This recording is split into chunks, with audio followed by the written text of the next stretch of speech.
October 1st, 331 BC, you're standing in the dust. The sun is already burning, and you're about to watch 47,000 men face an army that outnumbers them more than 2 to 1. 52,000 Persians, stretched across a horizon so wide you can't see where it ends. Alexander the Great is staring at certain death. Darius, the King of Kings, has spent months preparing this ground, flattened it, smoothed it, turned it into a killing floor specifically designed for one thing: scythed chariots that will rip through Greek lines like a blade through silk. The Persian cavalry outnumbers Alexander's horsemen 3 to 1. Their archers could blot out the sun. Their front line is so wide it could swallow the entire Macedonian army whole. Every tactical advantage, Persia's, every piece of terrain, chosen by Darius. Every preparation made for this exact moment, perfect. This isn't a battle, it's an execution. So how does Alexander win? Does he charge straight in? Does he pray for a miracle? Does he rely on his men being braver, tougher, more willing to die? No. He does something that shouldn't be possible. He doesn't fight the army. He fights the shape of the battlefield itself. What happens next defies every rule of ancient warfare. Alexander is going to turn Darius's perfect killing ground into a trap. But not for the Greeks, for the Persians. He's going to make an army of 52,000 men move exactly where he wants them to move, without them realizing they're being manipulated. And he's going to do it with one impossible maneuver that will create a gap in the Persian line that shouldn't exist. A gap just wide enough for 1,800 horsemen to charge straight at the heart of an empire. Here's what no one tells you about Gaugamela. Alexander doesn't win because he's faster. He doesn't win because he's stronger. He wins because he understands something Darius doesn't. In war, the enemy's plan is your greatest weapon. If you can make them execute their strategy, you can make them destroy themselves. The morning air is thick with tension. 47,000 Macedonians can see the impossible stretched before them. The Persian line goes on forever. Cavalry on the wings that could crush them. Infantry in the center that could drown them in bodies. And behind it all, Darius himself, standing in his war chariot, surrounded by his immortals, the 10,000 elite warriors who have never known defeat. This is the moment Darius has been waiting for. He chose this ground, the plain of Gaugamela, flat, wide, perfect for his chariots and cavalry to maneuver. He even had his engineers spend weeks smoothing the battlefield, removing every stone, every bump, every obstacle that might slow his scythed chariots. Those chariots are his masterpiece, blades extending from the wheels, designed to cut through formations like scythes through wheat. On this ground, they'll be unstoppable. Darius's plan is simple and brutal. Pin Alexander's center with infantry. Wrap around both flanks with overwhelming cavalry. Unleash the scythed chariots into any gap. Destroy the Macedonian phalanx. End this 25-year-old king who dares to challenge the greatest empire the world has ever known. It should work. By every measure, it should work. But Alexander is looking at the same battlefield and seeing something different. He sees a trap, but not the one Darius built. The battle begins. Trumpets scream across the plain. 52,000 Persians roar as one. The sound is like thunder that doesn't stop, and Alexander does the one thing Darius isn't expecting. He doesn't advance forward. He slides right, diagonally, at an angle, moving his entire army off the flattened ground, off the perfect killing floor Darius spent months preparing. The Macedonian phalanx is moving like a sliding wall, shields locked. Sarissa's forward those 18-foot spears that turn infantry into a forest of death. But they're not charging. They're drifting, sliding right, away from the center, away from the prepared ground. And Darius is watching this happen with growing panic, because if Alexander keeps sliding right, he's going to move beyond the prepared ground. The scythed chariots will be useless. The terrain advantage, the entire reason Darius chose this battlefield, will evaporate. Every minute Alexander slides right is a minute closer to Darius losing his perfect killing field. The King of Kings has two choices.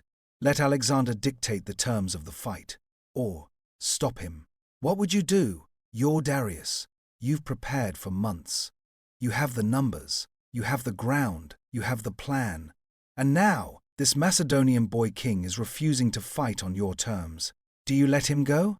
Do you abandon your advantage?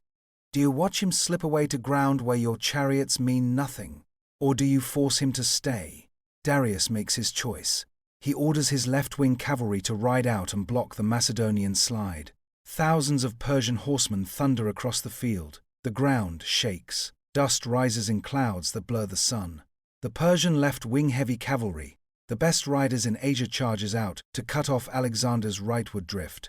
They're fast, they're deadly, and they're doing exactly what Alexander predicted, because here's what Darius doesn't see. When you send cavalry racing across a 2-mile front to stop an enemy from sliding away, your line has to stretch, it has to thin, it has to move. And when 52,000 men start moving to compensate for one section's movement, gaps appear. Small gaps. Invisible gaps. Gaps that shouldn't matter. But Alexander has been waiting for those gaps his entire life. The Macedonian army is still sliding right. But look closer. Look at the formation. It's not a straight line. The right wing, where Alexander himself commands the companion cavalry, is advancing fastest. The center, the massive phalanx of sarissa-wielding infantry, is moving forward but slower. The left wing, under Parmenion, Alexander's most trusted general, is even further back. From above, the Macedonian formation looks like a diagonal blade, a staircase tilting toward the enemy. This is the oblique advance. And it's not an accident. It's not panic. It's not Alexander losing control of his formations. It's geometry turned into violence. Because while the Persians are focused on stopping the rightward slide, while their cavalry is streaming out to block and contain, while their line is stretching thinner and thinner, Alexander's diagonal formation is doing something impossible. It's pulling the Persian army out of position without them realizing it. The Persian cavalry on the left commits forward. They have to. Alexander is threatening to flank the entire army. Persian infantry in the center shifts right to maintain cohesion. The whole line rotates, stretches, compensates, and in the chaos of 52,000 men trying to maintain formation, while moving, while adjusting, while reacting to an enemy who won't stand still and fight properly, the seams begin to show. But we're not there yet, because what's happening now is even more dangerous than what Darius planned. The Persian cavalry crashing into Alexander's right flank isn't a small force. It's thousands of riders, elite warriors, men who've trained their entire lives for this, and they're smashing into the Macedonian right wing like a hammer. Alexander's cavalry, his precious companion cavalry, is suddenly fighting for its life. The clash is brutal, horses screaming, men dying, the sound of bronze on bronze, iron cutting through flesh, shields splintering. This is where most armies break. This is where the plan falls apart. Because Alexander isn't just gambling with strategy, he's gambling with time. He needs the Persian line to stretch. He needs that gap to appear in the center. But his right wing has to survive long enough for it to happen. If his cavalry breaks, if they rout, if they flee, the entire oblique advance collapses. The Persians flood into the gap. The Macedonian army gets rolled up from the side. Everyone dies. Alexander is buying time with blood. His companion cavalry is holding. Barely. They're outnumbered, but they're fighting like demons, because they know their king is about to do something impossible. They just have to last long enough to see it. Minutes feel like hours. The rightward slide continues.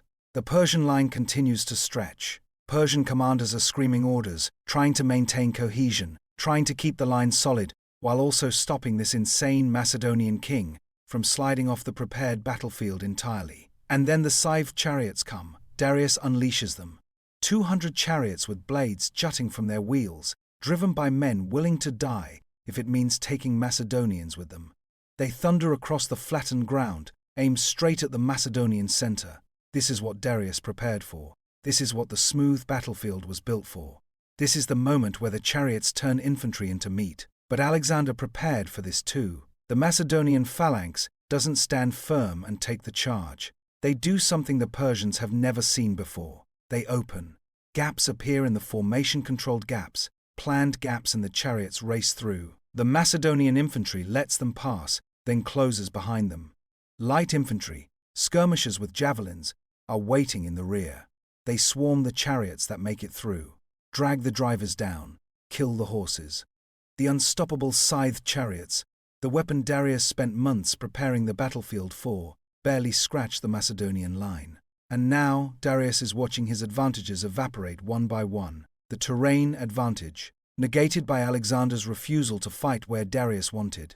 The chariot advantage, neutralized by tactics Persia has never encountered. The numerical advantage, about to become irrelevant, because while Darius is watching his chariots fail, while his cavalry is locked in brutal combat on the left, while his entire line is stretched and thinned and struggling to maintain cohesion, the gap appears. It's not dramatic. It's not obvious. From Darius's position, he might not even see it clearly.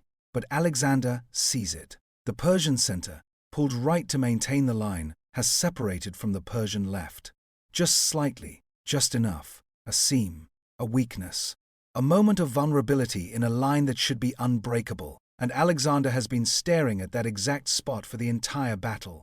He's not looking at the cavalry fight on his right. He's not watching the chariots fail. He's not checking on Parmenian's left wing. He's staring at the center of the Persian line like a predator watching prey. And the moment the gap appears, Alexander moves. He wheels his horse, raises his spear, and screams one word that every companion cavalryman has been waiting to hear. Now, 1,800 horsemen turn as one. The companion cavalry, the finest shock cavalry in the ancient world, breaks off from the fight on the right flank. They don't retreat, they don't pause. They pivot, and they form the wedge. This is Alexander's signature formation, not a line of cavalry, not a mass charge, a wedge, a spear point of horse flesh and bronze with Alexander himself at the very tip. The geometry is brutal and brilliant. The wedge concentrates all the force of 1,800 riders into a single point of impact. It doesn't spread out. It doesn't try to hit the entire enemy line. It drives through like a spear through flesh, and Alexander aims it straight at the gap in the Persian center, straight at Darius. The companion cavalry explodes forward, hooves pounding, dust rising. The wedge formation cutting across the battlefield at an angle diagonal, precise, unbelievably fast. They're not charging the 52,000. They're charging the seam between units. The place where the Persian line is weakest, where cohesion has fractured for just a moment. And behind the cavalry wedge, Alexander's elite infantry, the hypaspists, the shield-bearers, the absolute best foot soldiers in the Macedonian army are running to keep up. They're following the wedge. They're going to exploit whatever opening the cavalry creates. This is the hammer and anvil, but it's more than that. This is Alexander turning geometry into inevitability. The Persians in the center see them coming. They try to close the gap. They try to shift, to compensate, to form a line that can stop 1,800 horsemen moving at full gallop. They can't, because the gap isn't just physical, it's psychological. The Persian left is locked in combat. The Persian right is trying to envelop the Macedonian left. The center has been stretched to maintain cohesion. And now, there's a wedge of cavalry coming straight at them, and they don't have time to form properly, don't have time to brace, don't have time to do anything except realize they're about to get hit by a force that won't stop. The wedge crashes into the Persian center like a thunderbolt, bronze against bronze, spears punching through armor, horses trampling men who can't get out of the way fast enough. The companions don't slow down. They don't stop to fight individual duels. They drive forward, always forward. And at the tip of the wedge, Alexander himself is fighting like a god. His spear is snapping Persian necks. His horse is trained for war, biting and kicking anything that gets close. He's screaming not in fear, not in rage, but in pure exhilaration. Because this is what he was born for. This moment, this impossible moment where 47,000 are beating 52,000 because one man saw a gap that shouldn't exist and had the audacity to exploit it. The Persian center is collapsing, not breaking, not routing, but collapsing inward as the wedge drives deeper and deeper. The Macedonian hypaspists are pouring through behind the cavalry now, widening the breach, turning a crack into a chasm. And Alexander isn't stopping. He's driving straight for Darius. Because he understands something about ancient warfare that Darius forgot. Armies don't fight. Armies follow. If you kill the king, if you break the command structure, if you make the leader run, the army evaporates. Darius can see Alexander coming, can see the wedge cutting through his center like it's made of paper, can see his immortals, his bodyguards, his elite 10,000 struggling to form a wall between the Macedonian king and the Persian emperor. And Darius makes a choice. He runs. Not immediately, not obviously, but he orders his chariot driver to pull back, to reposition, to move away from the collapsing center. His immortals see it, his commanders see it, and the message spreads through the Persian army like wildfire. The King of Kings is retreating. That's the moment the battle ends. Not when the wedge hit, not when the center collapsed, but when 52,000 Persian soldiers look toward their king and realize he's moving away from the fight. The Persian left wing still locked in brutal combat, with the Macedonian right starts to waver. The Persian right wing, which was on the verge of overwhelming Parmenions' left flank, hesitates. Because if the king is running, what are they fighting for? The cohesion shatters. Units that were holding suddenly break. Cavalry that was charging suddenly wheels away. The Persian army, which moments ago had every advantage, begins to dissolve. But here's what makes this moment even more impossible.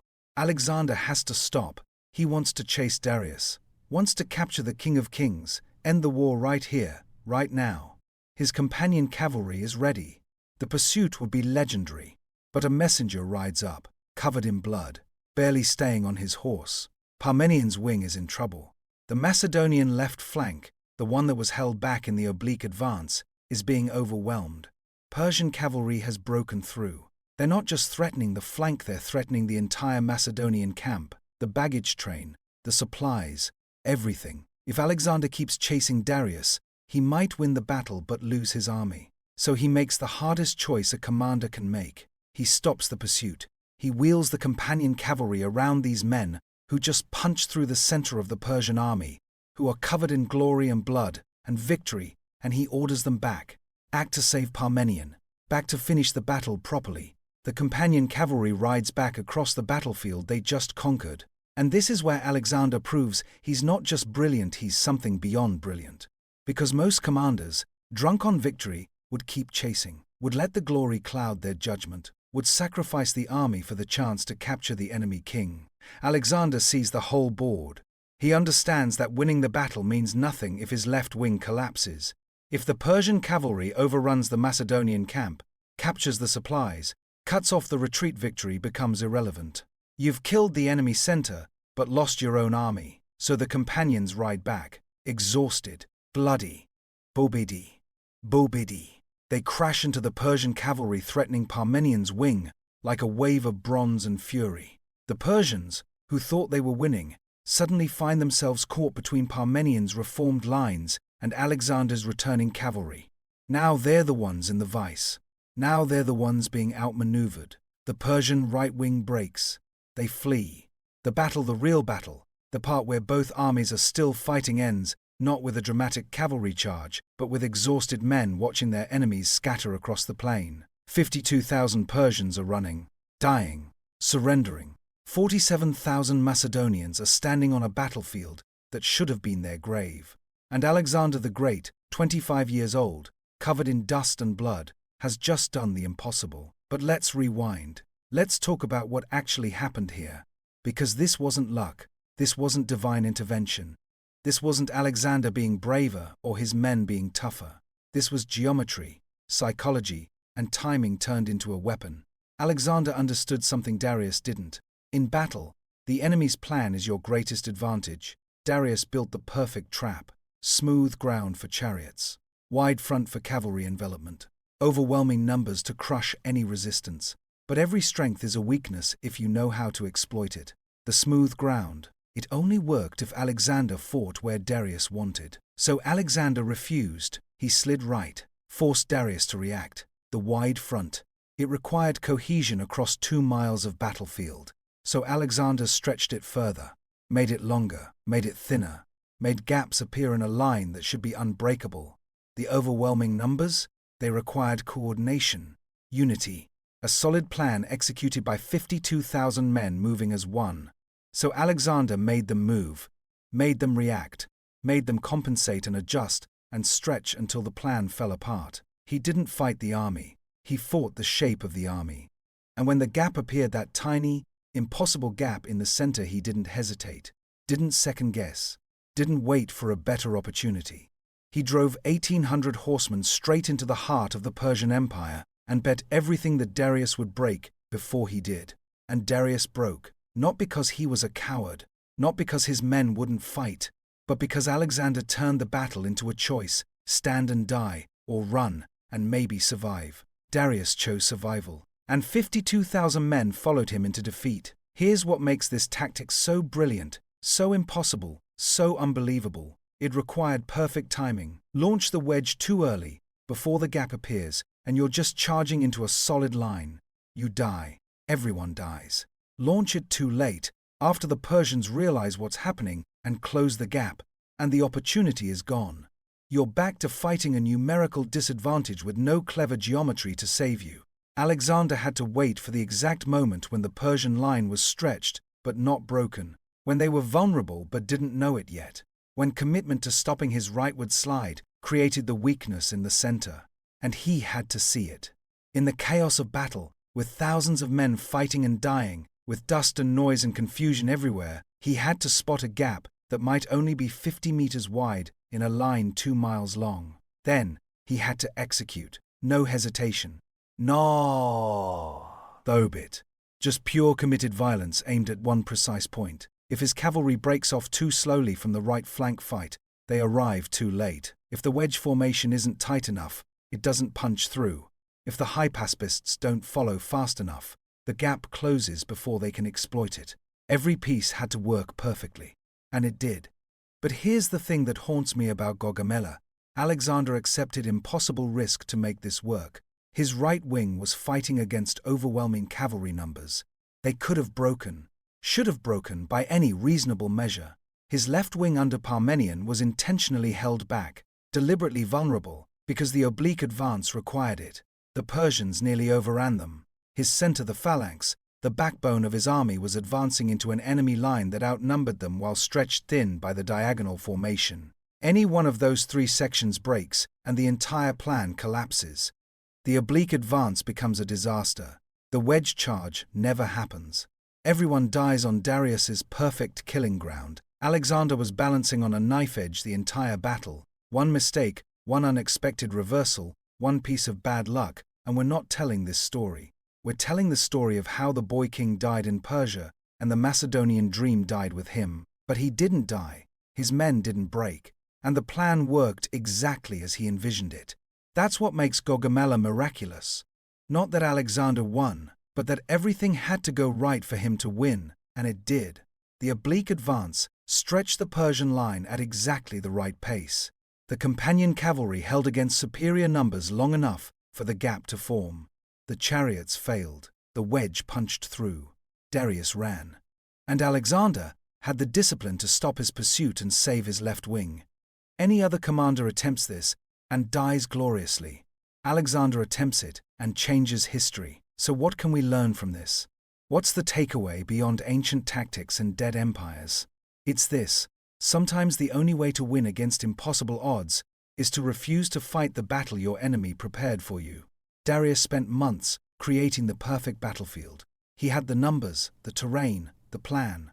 Everything was optimized for his victory, and Alexander said no. He didn't accept the terms, didn't fight where Darius wanted, didn't let the enemy dictate the shape of the battle. He changed the geometry, made the enemy react, turned their strengths into weaknesses by forcing them to move, to stretch, to compensate. And when the moment came, that tiny window of opportunity, he committed everything. No hesitation, no backup plan, no safe option, just pure audacity aimed at the one point where victory was possible. That's the lesson of Gaugamela. Not tactics, not military genius, but the willingness to see the battle differently than everyone else, and the courage to bet everything on that vision. 47,000 men trusted Alexander to see what they couldn't, to find a path to victory when none existed, to turn certain death into impossible triumph. And he did. On October 1st, 331 BC, on a plain in northern Mesopotamia, a 25-year-old king looked at 52,000 enemies and decided the rules didn't apply to him. He slid right when he should have advanced. He stretched the enemy when he should have compacted his own line. He charged the center when conventional wisdom said to attack the flanks. He did everything wrong by the textbook, and everything right by the only measure that matters. He won. The Battle of Gaugamela didn't just defeat the Persian army. It shattered the idea that Persia was unbeatable. It proved that numbers and resources and preparation mean nothing against a commander who can see the board differently. Darius fled that battlefield and never stopped running. Alexander pursued him across Persia, conquering city after city, until the King of Kings was murdered by his own men who couldn't understand how their perfect plan had failed so completely. The Persian Empire, which had stood for 2 centuries, which had crushed every enemy, which had seemed eternal, it fell because one man refused to fight the battle he was supposed to lose. That's the power of the oblique advance. Not just as a tactic, but as a philosophy. When you're outnumbered, outpositioned, out-resourced, you don't win by being better at the same game. You win by changing the game entirely. Make the enemy move first. Force them to react to you instead of executing their plan.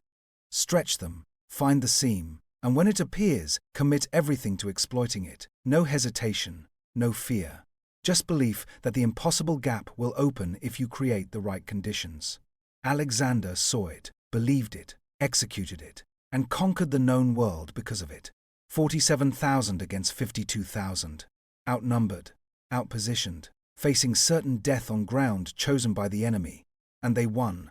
Not because they were stronger, not because they got lucky, but because their king understood that in war, as in life, the shape of the battle matters more than the size of the army. Change the shape, find the gap, strike without hesitation. That's how you beat impossible odds. That's how you outmaneuver 52,000 enemies with 47,000 friends. That's how Alexander the Great became Alexander the Great. One oblique advance, one impossible gap, one perfect moment of audacity that changed everything. October 1st, 331 BC. The day a boy king looked at certain death and saw opportunity instead. The day geometry became destiny. The day 47,000 proved that numbers lie and audacity wins. The day the impossible became inevitable. Because Alexander didn't just win the Battle of Gaugamela. He won it in a way that should be impossible. In a way that defied logic, defied odds, defied every reasonable expectation. He made 52,000 men dance to his tune without them realizing the music had changed. And when the gap appeared, that tiny, miraculous seam in the center of the Persian line, he didn't question it, didn't doubt it, didn't hesitate. He charged straight into legend. That's the story of Gaugamela. That's the tactic that outmaneuvered 52,000 Persians. Not strength, not numbers, not divine favor. Just one man who saw the battlefield differently and had the courage to prove he was right.